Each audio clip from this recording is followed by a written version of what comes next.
Good morning guys. Welcome to entropic Guru. जैसा कि आप लोग जानते हैं, ये चैनल इस चैनल पे हमारे एसएससी जेई के सारे सब्जेक्ट्स कवर होते हैं। और अभी हम लोग एसएससी जेई के प्रीवियस ईयर से क्वेश्चन सॉल्व करने के लिए और हमारे एसएससी जेई प्रीवियस ईयर से क्वेश्चन हमारे जो रिलेटिव टॉपिक्स हैं, जैसे जैसे हमारे टेक्निकल, को पता है technical and non technical. Okay, यहाँ पे टेक्निकल सब्जेक्ट्स में तीन पार्ट हो जाते हैं: mechanical engineering, civil engineering and electrical engineering. यहाँ पे मैकेनिकल इंजीनियरिंग की क्लासेस मैं लूँ और नॉन टेक क्लासेस में, जैसा कि आप लोग को पता है कि इसमें रीजनिंग रीजनिंग एंड जीएस की क्लासेस। जीएस में 50-50 मार्क्स के, ये 50 मार्क्स, ये 50 मार्क्स, और ये हमारा जो टेक्निकल है रिलेटेड ब्रांच के 100 मार्क्स के। ये आप सब लोग को पता होगा। तो टेक्निकल में मैकेनिकल इंजीनियरिंग की क्लासेस मैं लूँगा और रीजनिंग की क्लासेस विजय सर, और जीएस की क्लासेस आयुषी मैम लेंगे। ओके।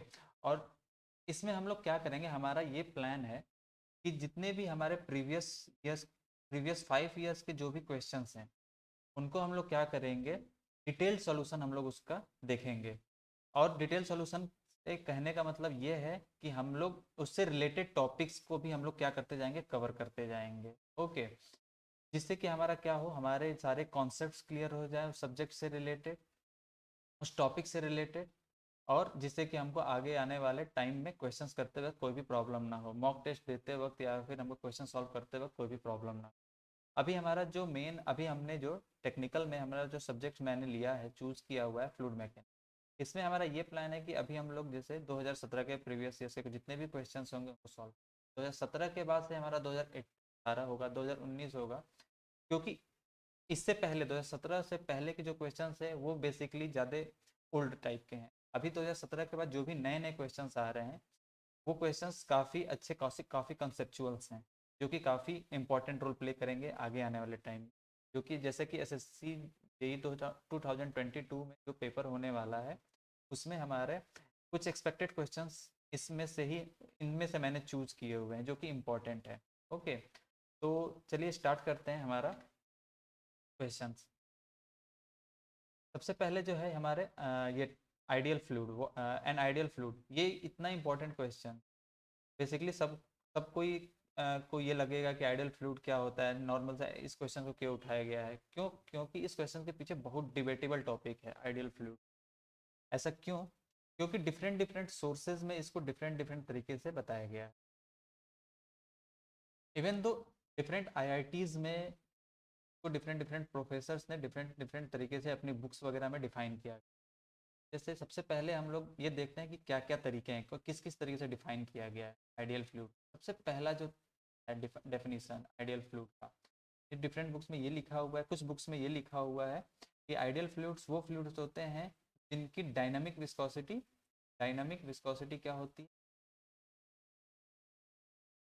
डायनामिक विस्कोसिटी म्यू क्या होती है। ये एक पहला तरीका है। सेकेंड वे क्या है इसको डिफाइन करने का? सेकेंड वे ये है कि डायनामिक विस्कोसिटी मतलब म्यू नॉट क्या होगा, ज़ीरो होगा, और हमारा क्या होगा, जो इसकी डेंसिटी होगी वो क्या होगी, हमारी कांस्टेंट रहेगी। ये सेकेंड तरीका, सेकेंड डेफिनेशन। थर्ड डेफिनेशन, हमारा जो म्यू होगा वो हमारा क्या होगा, ज़ीरो होगा, डेंसिटी जो रहेगी वो क्या रहेगी, कांस्टेंट, और सरफेस टेंसिटी क्या रहेगा। ये तीन तरीके डिफरेंट डिफरेंट जगह पे, डिफरेंट डिफरेंट सोर्स पे, डिफरेंट डिफरेंट ऑथर्स ने ये लिखे हुए हैं। अब लेकिन इनमें से कौन सा ज़्यादा रिलेटेबल है, कौन सा ज़्यादा सही है, कौन सा ज़्यादा इम्पोर्टेंट है, जिसको आईआईटीज प्रेफर करती है, तो उसके लिए हमारे पास डिफरेंट कुछ बुक्स हैं, जो कि कुछ हमारे पास रिनाउंड ऑथर्स के नाम है, जो कि सबको पता होगा। जैसे आईआईटी खड़गपुर के जो प्रोफेसर्स हैं, एक अच्छी बुक सबको पता है, इस बुक का नाम जो सब जानते हैं, फ्लूइड मैकेनिक्स की अच्छी बुक है, इसका नाम है एसके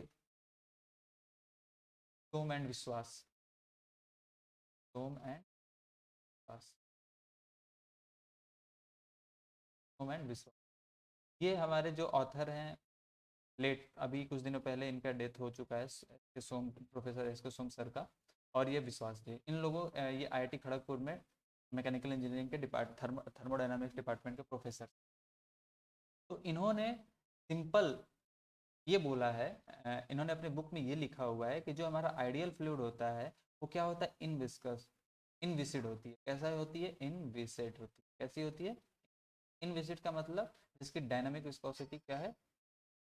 इन्होंने केवल ये लिखा है इस बुक में, और कुछ नहीं लिखा हुआ है, इन्होंने कुछ और नहीं लिखा हुआ है। ना इन्होंने ना किसी कंप्रेसिबिलिटी के बारे में, मतलब इन्होंने डेंसिटी के बारे में कुछ नहीं बताया कि रो कांस्टेंट रहेगा या फिर नहीं रहेगा, इन्होंने कुछ नहीं बताया। इनका इन्होंने केवल और केवल इसके बारे में बताया है, क्या होता है विस्कोसिटी, डायनामिक विस्कोसिटी कितनी होनी। ठीक है। और एक हम लोग को इस बुक के बारे में, एक और बुक के बारे में हम लोग को पता होना चाहिए, जो कि सबको पता होगा। बुक का नाम सबने सुना होगा, सेंजल। सेंजल, सेंजल की बुक में सेंजल ने ये डेफिनेशन लिखा हुआ है अपने बुक में। डेफिनेशन क्या है कि आइडियल फ्लूइड वो फ्लूइड होते हैं जिनमें क्या होता है, जो कि किसी फ्रिक्शन के इफेक्ट में फ्लो, जो जिनमें किसी भी तरीके का फ्रिक्शन इफेक्ट नहीं होता है। क्या होता है definition, the fluid, the fluid that that can flow, that flow in the absence of all, the absence of all frictional effect, frictional, मतलब सेंजल ने ये बोला है कि वह फ्लूइड जो कि फ्लो करे, फिर किसी भी तरीके का उसमें फ्रिक्शन इफेक्ट नहीं आना चाहिए। ये सेंजल की बुक में लिखा हुआ। ठीक है। तो ये कुछ और हमारे एक और कानपुर आईआईटी कानपुर आईआईटी कानपुर के एक प्रोफेसर हैं, उनका उनका भी डेफिनेशन यही है कि हमारा जो होना चाहिए म्यू क्या होना चाहिए, बस इन्होंने इसके बारे में बताया।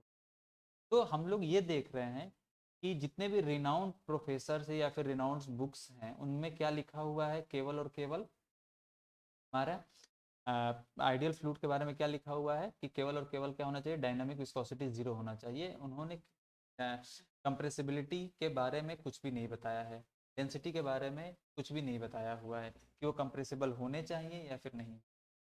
तो इनमें से किसको हम लोग सही माने। तो इसके लिए जो सबसे बेटर डेफिनेशन है वो ये है कि जो हमारा आइडियल फ्लूइड होता है, वेट अ मिनट,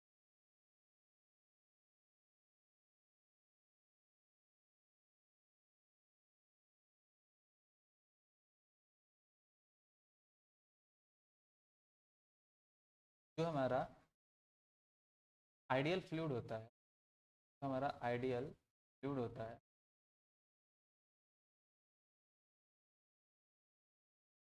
ये कुछ इस तरीके से डिफाइन किया जाता है। इसको डिफाइन करने के तरीके इस, पहला क्या होगा, म्यू 0, ये कंपलसरी है, म्यू इक्वल टू 0 होगा। और दूसरा क्या होगा, डेंसिटी क्या हो सकती है, कांस्टेंट भी रह सकती है या फिर डेंसिटी कांस्टेंट। ये कैसे पता चले, अगर डेंसिटी कांस्टेंट रही तो उस केस में जो हमारा आइडियल फ्लूइड होगा उसको हम लोग बोलेंगे आइडियल इनकम्प्रेसिबल फ्लूइड। क्या बोलेंगे, इनकम्प्रेसिबल। और अगर डेंसिटी अगर कांस्टेंट नहीं रही तो इसको हम लोग बोलेंगे क्या, आइडियल कंप्रेसिबल। क्या बोलेंगे, आइडियल कंप्रेसिबल। ओके।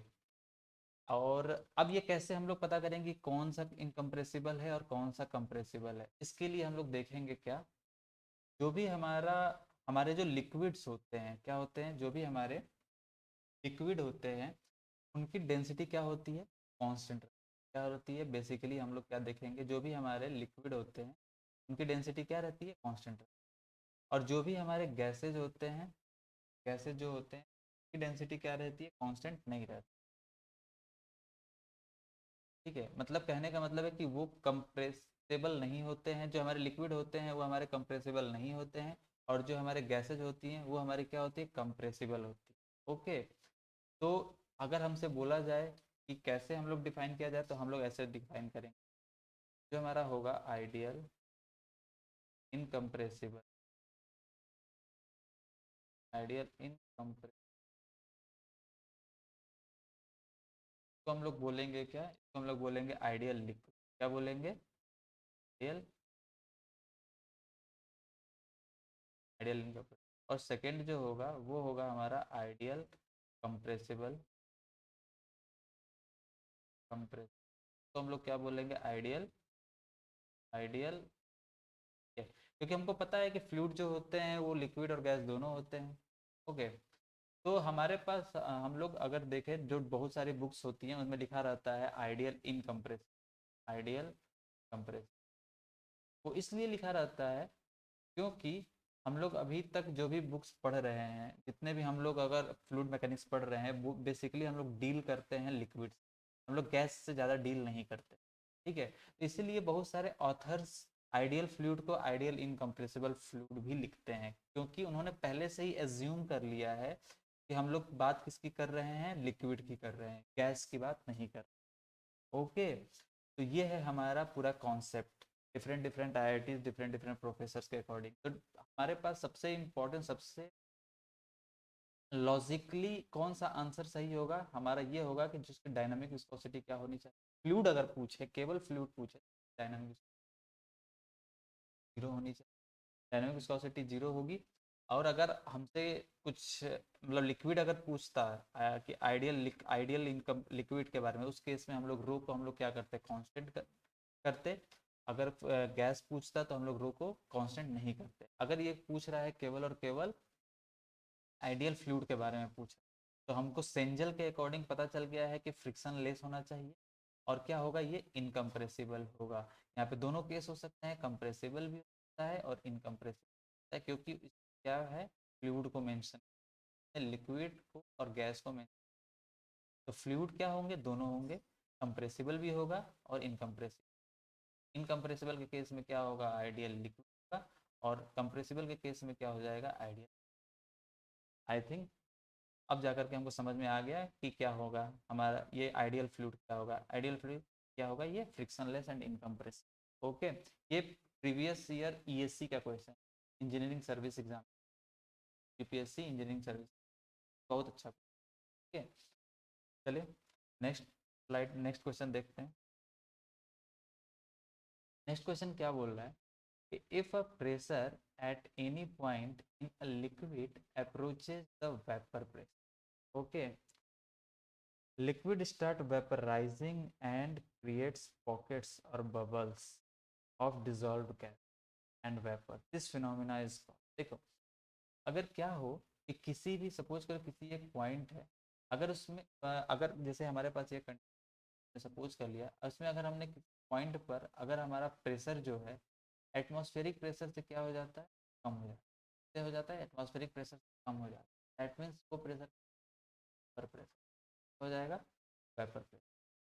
तो जब हमारा pressure vapour pressure atmospheric pressure से कम हो जाता है, तो उस केस में क्या होता है कि बबल्स बनने लगते हैं। क्या होने लगते हैं, बबल्स बनने, क्या बनते हैं, बबल्स बन, ठीक है, बबल्स बनेंगे, बबल्स बनते हैं तो ये क्या करते हैं, कोलैप्स कर, क्या करते हैं, कोलैप्स कर, कोलैप्स करेंगे इस सरफेस के वॉल्स पे, क्या करेंगे, सरफेस के वॉल्स पे क्या करेंगे, कोलैप्स करेंगे।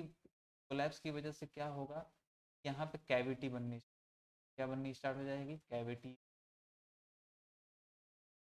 क्योंकि ये शॉक्स की तरह मूव करते हैं, जो ये बबल्स होते हैं ये एक शॉक वेव की तरह मूव करते हैं, शॉक वेव की, क्योंकि इनको पता ही नहीं रहता है, अचानक से क्या हो गया कि हमारा प्रेशर कम हो गया, बबल्स बनने लग गए, तो ये क्या करता है, रैंडमली शॉक्स वेव की तरह मूव करने लग जाएंगे, और ये काफ़ी हाई वेलोसिटी, वेलोसिटी क्या होती है इनकी, हाई होती है। ये जब हाई वेलोसिटी से ये इस पे अटैक करेंगे, सरफेस पे अटैक करेंगे, तो वहाँ पे कैविटीज क्रिएट, तो ये फिनोमिना जो कहलाता है, फिनोमिना को हम लोग क्या बोलते हैं, ओके। तो इसका जो आंसर हमारे पास होगा क्या होगा, वो कैविटेशन। नेक्स्ट क्वेश्चन देखते हैं हम लोग। नेक्स्ट क्वेश्चन बोल रहा है property of the fluid by which molecules of different kind of fluids are attracted to. Okay, suppose करते हैं कि आ, ये हमारे पास लिक्विड है, इसके अंदर क्या है, लिक्विड पूरा फुल फुल क्या हुआ है, लिक्विड भरा हुआ, क्या है, लिक्विड, लिक्विड के पार्टिकल्स, क्या है, ठीक है। अब देखो, तो ये जो ए लिक्विड है, इस लिक्विड के पार्टिकल्स और इस लिक्विड, ये लिक्विड एक दूसरे के साथ एक अट्रैक्शन फोर्स के थ्रू क्या हुए हैं, कंबाइंड है। इस अट्रैक्शन फोर्स को क्या बोलते हैं, इस अट्रैक्शन फोर्स को हम लोग क्या बोलते हैं, जो जो सेम मॉलिक्यूल्स के बीच में लगता है, लोग बोलते हैं कोहेसिव। क्या बोलते हैं, क्या बोलते हैं, कोहेसिव। ओके, और जो ये डिफरेंट मॉलिक्यूल्स के बीच में लगता है, तो सपोज करते हैं कि अभी इसी में देखते हैं, यहाँ पे हमारा क्या है, वाटर्स क्या है, वो है, क्या है, फिल्ड है।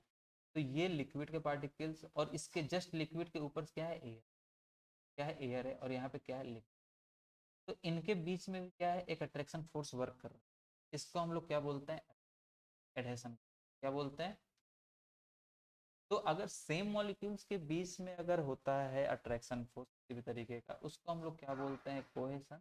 और इस तरीके से क्या बोलते हैं, जो डिफरेंट मॉलिक्यूल्स के बीच में होता है उनको क्या बोलते हैं, एडहेशन। विस्कोसिटी के बारे में हम जानते हैं, विस्कोसिटी क्या होती है, जो फ्लूइड के लेयर्स के बीच इफेक्ट क्रिएट करती है, तो विस्कोसिटी बोलते हैं। ठीक है, इसके बारे में हम आगे आएगा तो इसके बारे में हम बताएंगे विस्कोसिटी क्वेश्चंस के माध्यम से, या फिर मैं एक लेक्चर ले लूँगा विस्कोसिटी को लेकर के। ठीक है, जिसमें हम लोग मतलब फ्लूइड प्रॉपर्टीज़ के बारे में मैं एक लेक्चर ले लूँगा, फ्लूइड प्रॉपर्टीज़ के, जिसमें हम लोग जितने भी प्रॉपर्टीज़ होती हैं फ्लूइड्स की, उसके बारे में हम लोग स्टडी कर लें, जो कि काफ़ी इंपॉर्टेंट होती है। ठीक है, अभी इस पर फोकस करते हैं।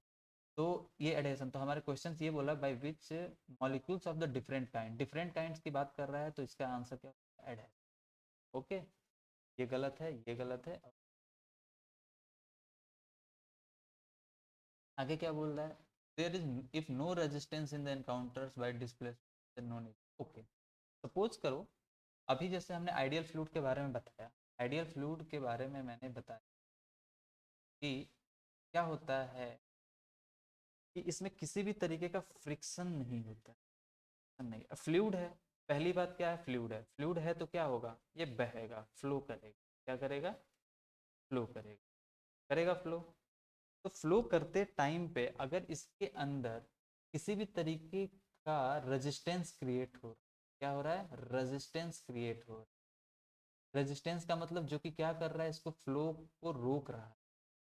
तो रेजिस्टेंस मतलब कहेंगे हम एक तरीके से फ्रिक्शन को बोल सकते हैं, एक तरीके से रेजिस्टेंस क्रिएट, ठीक है ना।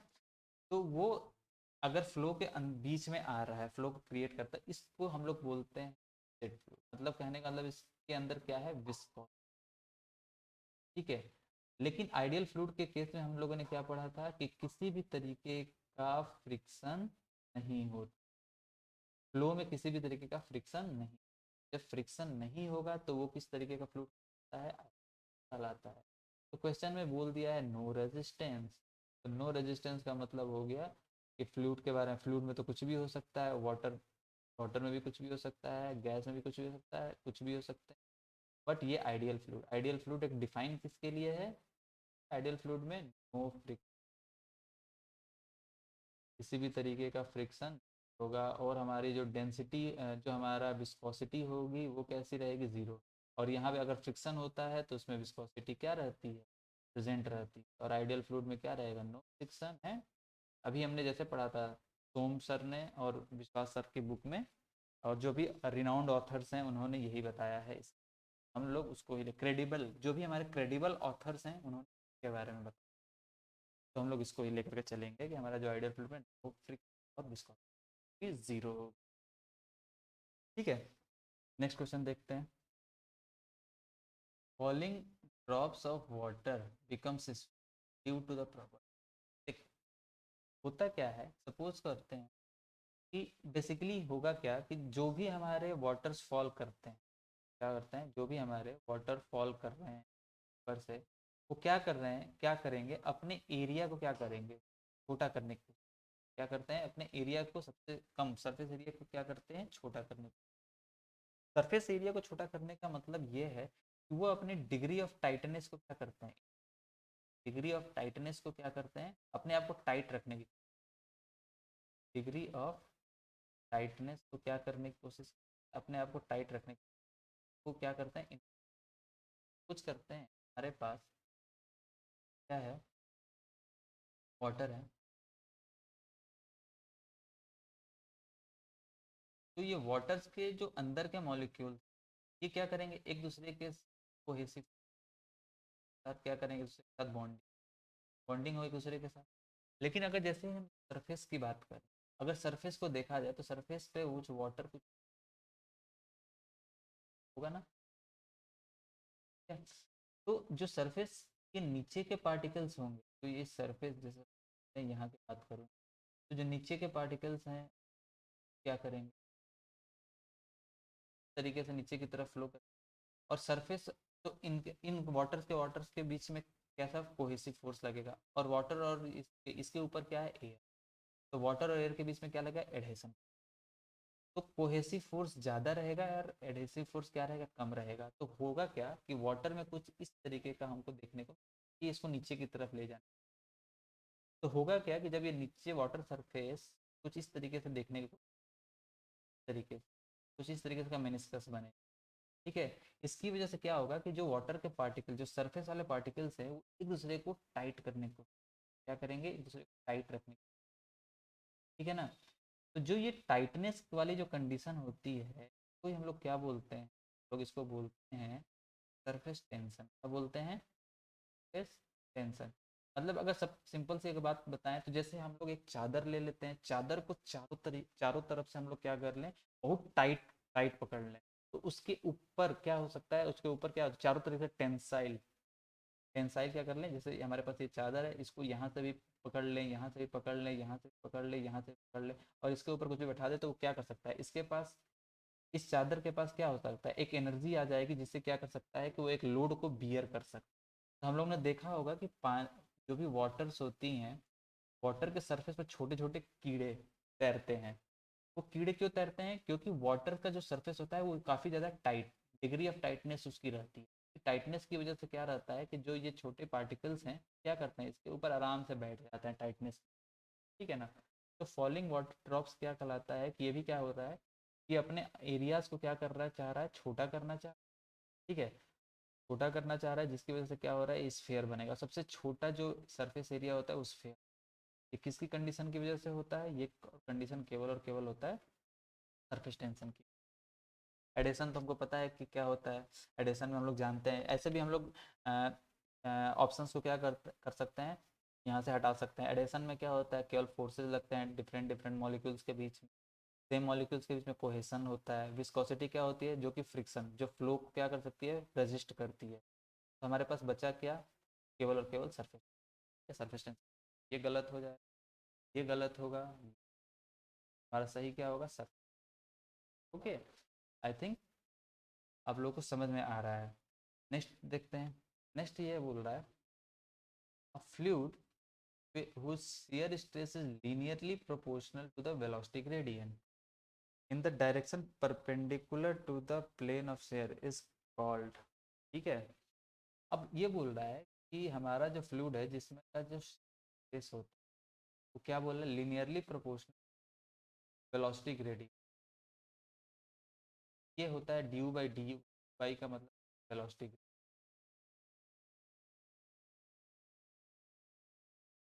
जैसे सपोज करते हैं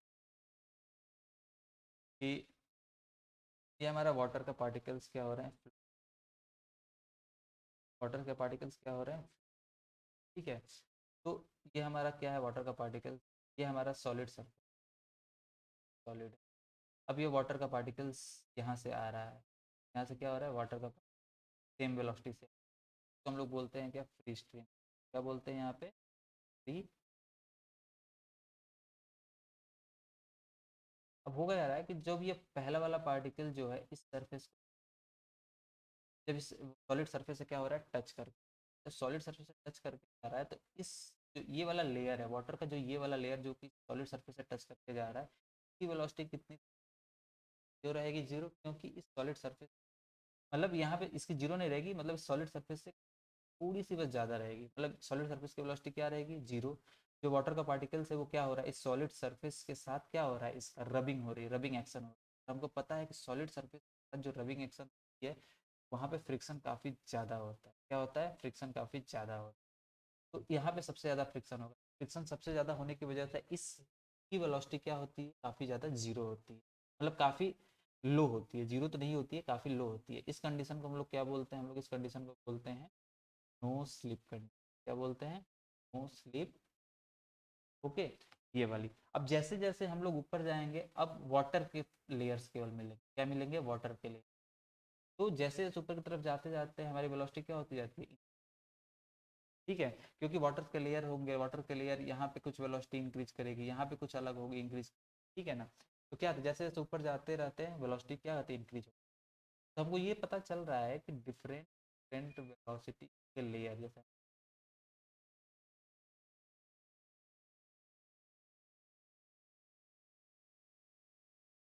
ठीक है, ये हमारा क्या हो गया? वाई। तो यहाँ पे हमारा इनके ये सपोज करिए V1 या ये V वेलोसिटी,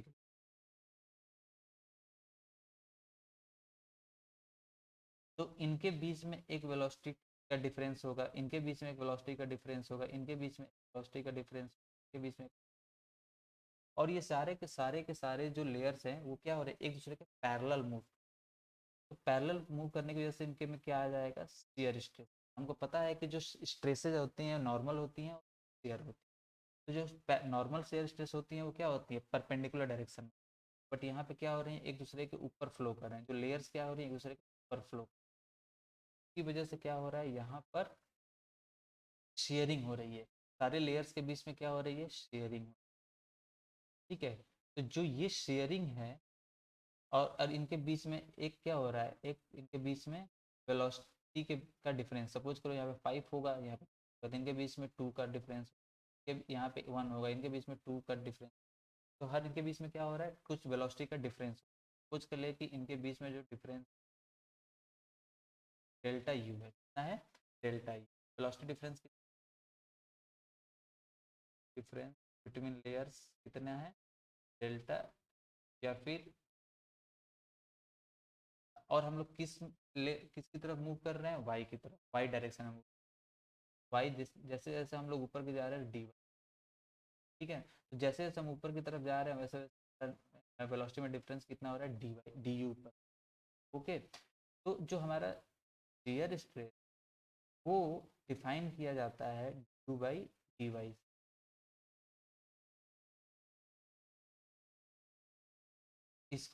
इसको सबसे पहले देखा था न्यूटन। उन्होंने एक लॉ बना दिया कि न्यूटन्स लॉ ऑफ विस्कोसिटी। इसके अकॉर्डिंग क्या होता है कि जो शियर स्ट्रेस होता है वो वेलोसिटी ग्रेडियंट के क्या होता है? लीनियरली प्रोपोर्शनल होता है। ने दिया था ये न्यूटन ने दिया था। तो इस तरीके के फ्लूइड को हम लोग क्या बोलते हैं? Newtonian fluid. क्या बोल देते हैं? Newtonian fluid. न्यूटोनियन। ठीक है, तो जो हमारा ये ऑप्शन है न्यूटोनियन। ठीक है, ओके। नेक्स्ट क्वेश्चन देखते हैं। ये बोल रहा है, में हमसे ये बोला जा रहा है कि हमारे पास क्या है? एक लिक्विड है जो कि क्या हो रहा है? कंप्रेस हो रहा है। कहाँ से कहाँ तक कंप्रेस हो रहा है ये लिक्विड कंप्रेस हो रहा है। सिलेंडर वॉल्यूम 0.04 मीटर क्यूब से लेकर के 0.04 मीटर क्यूब एट 50 न्यूटन पर सेंटीमीटर पर। एंड उसके बाद क्या है? एंड वॉल्यूम क्या हो रही है? 0. ओके, ठीक है। The bulk modulus of the elastic, मतलब ये बोला जा रहा है कि एक लिक्विड को कंप्रेस किया जा रहा है सिलेंडर में, इसका वॉल्यूम कितना है? इतना है। इतने प्रेशर पर 50 न्यूटन पर सेंटीमीटर जब प्रेशर है टाइम पर इसका वॉल्यूम कितना है? 0.04 मीटर क्यूब। ओके, अब क्या किया जा रहा है कि वॉल्यूम क्या हो रही है? कंप्रेस हो रही है। क्या होगी? वॉल्यूम कुछ ना कुछ कम होगी। वॉल्यूम कम हो रही है कितने प्रेशर? प्रेशर पे। तो हमसे बोला जा रहा है बल्क मॉडुलस। क्या बोला जा रहा है? Bulk modulus. तो जो हमारा बल्क मॉडुलस होता है, जो हमारा बल्क मॉडुलस जो होता है, वो हमारा जो बल्क मॉडुलस होता है उसका फॉर्मूला ये होता है। हमारा जो बल्क मॉडुलस होता है उसका फॉर्मूला ये होता है।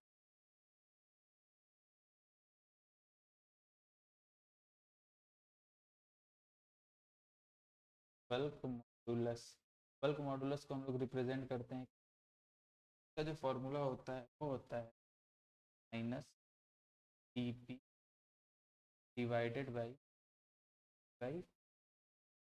D we.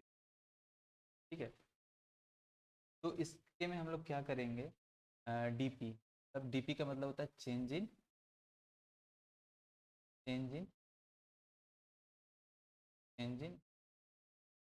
Divided by d V by मतलब change in volume divided by original original volume मतलब इनिशियल वॉल्यूम। तो चेंज इन प्रेशर देखते हैं हम लोग, क्या है हमारे पास, हमारे पास चेंज इन प्रेशर क्या है, P2 - P1 की अगर हम बात करें, minus P2 - P1 divided by P2 minus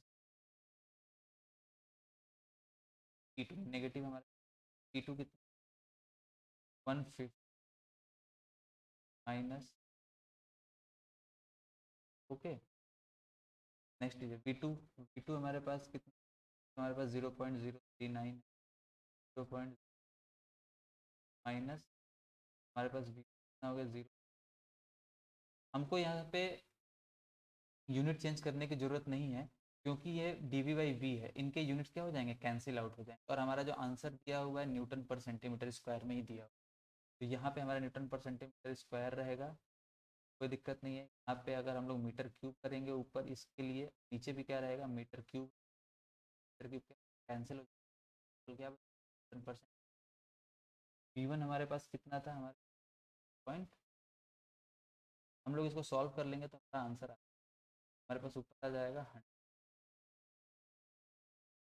अगर हम लोग सॉल्व करेंगे 2.8 बाई 0, ठीक है। और यहाँ पे अगर हमने मल्टीप्लाई ऊपर की साइड ये हो जाएगा, और इसको 10 सर हमारे पास, ठीक है ना, इसकी वैल्यू कितनी हो जाएगी 400 न्यूटन।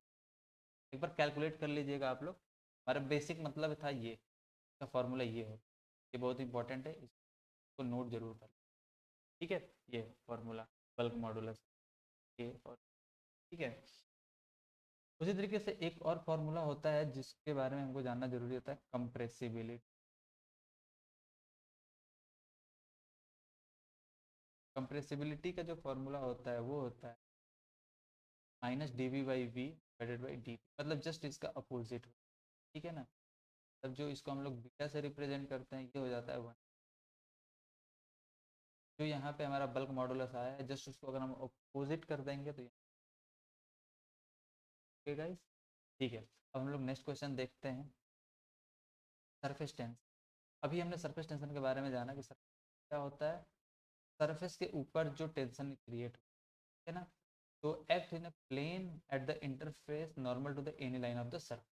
सरफेस के ऊपर जो भी हमारा क्या होता होगा, हमारा किसी लाइन, जैसे मतलब सरफेस है वाटर का सरफेस है, इस सरफेस पे क्या कर दे, एक लाइन की ये क्या करेंगे, एक दूसरे को टाइट करने की कोशिश, इधर से ये टाइट करेगा, फिर इधर से, ये टाइटनेस क्या कहलाती है हमारी, ठीक है। तो हमारा क्या हो जाएगा, ए ऑप्शन क्या, ठीक है। नेक्स्ट क्वेश्चन देख, सरफेस टेंशन ऑफ वाटर। अब ये क्वेश्चन को हम थियरी के अकॉर्डिंग समझने की कोशिश, बेसिकली सरफेस टेंशन क्या, ठीक है। तो जो इसका जो होता है सरफेस टेंशन जो होता है, वो क्या होता है, वाटर का टेम्परेचर के साथ डिक्रीज, क्या करता है, टेम्परेचर के साथ डिक्रीज। कहने का मतलब कि अगर हमारा सरफेस टेंशन इस डायरेक्शन में सिग्मा से कर रहे हैं, टेम्परेचर को हम लोग रिप्रेजेंट कर रहे हैं टी से, तो जैसे जैसे हमारा जो सिग्मा होता है इन्वर्सली प्रोपोर्शनल होता है, क्या होता है इन्वर्स। कहने का मतलब ये है कि अगर टेम्परेचर इंक्रीज करेंगे टेम्परेचर इंक्रीज करेंगे तो जो इंटरमोलिकुलर बॉन्ड्स होंगे मॉलिक्यूल के बीच क्या होंगे, कम होंगे, कम होते जाएंगे कि नहीं होंगे। जब कम होंगे तो उनकी क्या होगी, डिग्री ऑफ टाइटनेस क्या हो जाएगी, डिक्रीज होगी। जब डिग्री ऑफ टाइटनेस डिक्रीज होगी तो जो हमारा सरफेस टेंशन है, ठीक है ना, तो क्या हो रहा है कि इंक्रीज करेगा विद डिक्रीजिंग टेम्परेचर, डिक्रीज करेगा विद डिक्रीज, हमारा जो ऑप्शन होगा क्या रहेगा, सही।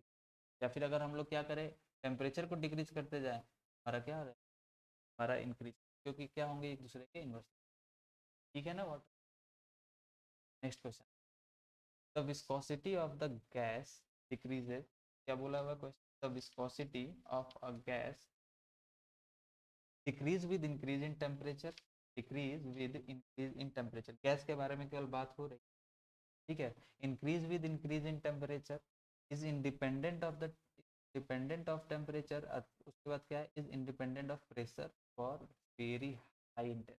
अब ये क्वेश्चन तरीके का है, कैसे हम लोग इसको देखें, आओ देखते हैं इसके बाद।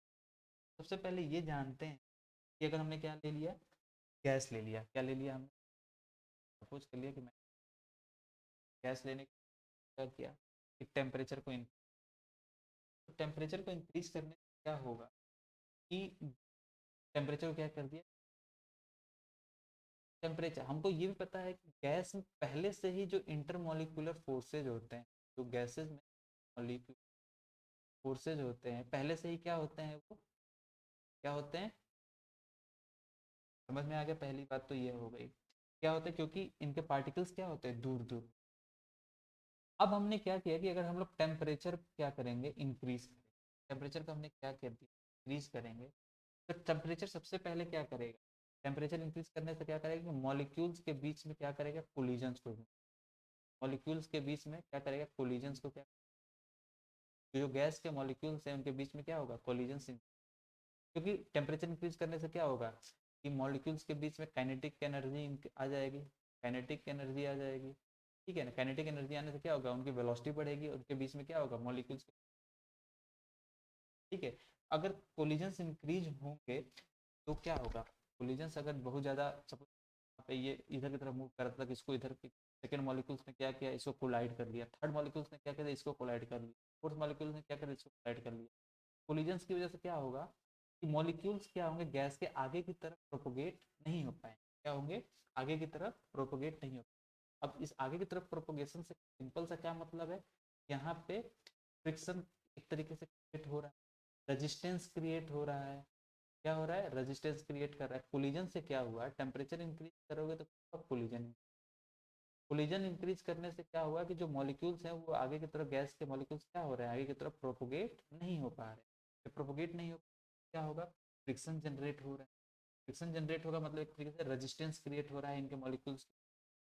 जब मॉलिक्यूल्स के मूवमेंट के बीच में रेजिस्टेंस हो रहा है तो मॉलिक्यूल्स क्या होंगे, आगे की तरफ नहीं करेंगे। इससे क्या हो रहा है कि हमारी जो विस्कोसिटी है गैस की, विस्कोसिटी है गैस की, वो बढ़ रही है, ठीक है ना।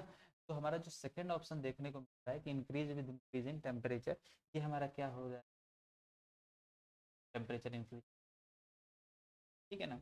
तो एक हमारे पास ये है डायग्राम है, तो जरूर आप लोग ध्यान में रखना, टेम्परेचर का विस्कोसिटी के साथ, टेम्परेचर का विस्कोसिटी, ये हमारा क्या है, लिक्विड का है, लिक्विड का है, और ये किसका है, एक गैस, कि गैस का क्या होगा, टेम्परेचर इंक्रीज करेगा तो हमारा क्या होगा, विस्कोसिटी भी क्या होगी, ठीक है ना। ये हमारे पास इन दोनों का ध्यान, दोनों कौन, ये कॉन्सेप्ट बहुत इंपॉर्टेंट है, ये डायग्राम बहुत इंपॉर्टेंट, डायग्राम एक बार मैं,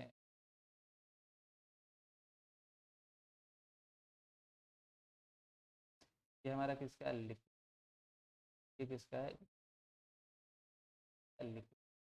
तब क्या हो रहा है लिक्विड का, जैसे टेम्परेचर इंक्रीज, टेम्परेचर इधर की, तो अगर लिक्विड में क्या हो रहा है कि जैसे जैसे टेम्परेचर को इंक्रीज करते जा रहे हैं, विस्कोसिटी क्या कर रही है, और गैस है कि जैसे जैसे जाते हैं विस्कोसिटी क्या हो रही है, कॉन्सेप्ट हमको समझ में आ गया क्या है, ओके गाइस।